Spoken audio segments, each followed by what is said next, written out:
Samantala, tanggapit yung report mula naman sa Mindanao, Patrol number 10, Jomar Abdol.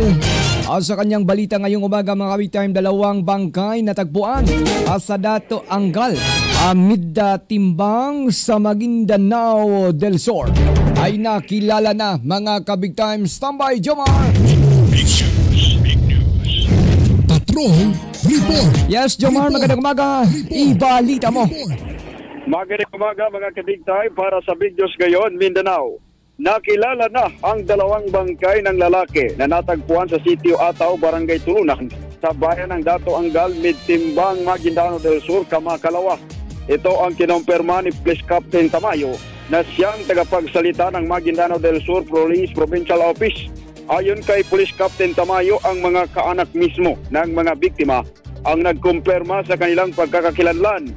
Kinilala ng kanyang asawa ang biktimang si Ray, habang kinilala naman ng kanyang kapatid ang biktimang si Alvin na parehong residente ng Barangay Tanay sa Santo Niño sa South Cotabato.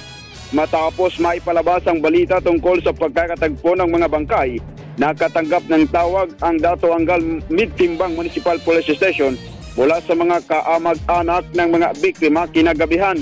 Kinaumagahan nito ay pinuntahan ng mga kamag-anak kasama ang mga tauhan ng Dato Angal Midtimbang Municipal Police Station ang isang punerarya kung saan nakaglagat ang mga bangkay at doon na nakumpirma ang kanilang pagkakakilanlan. Napag-alaman na kasama pa ng kanilang mga pamilya ang mga biktima noong nakaraang Lunes bago pa sila nawala.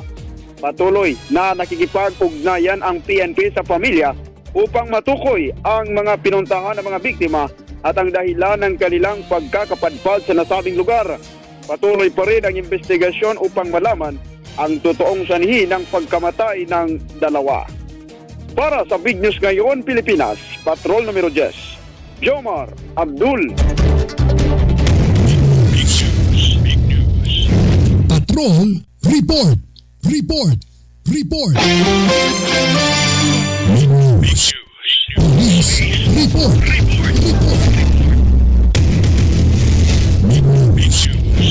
Ronda Balita. Bawat oras, may mahahalagang kaganapan. Bawat oras, may mahahalagang pangyayari. Para updated ka sa mga huling kaganapan, tutok lang sa istasyong nangunguna sa balita sa labas at loob ng bansa. Hatid ay serbisyo publiko, balitang totoo. Arangkada Balita.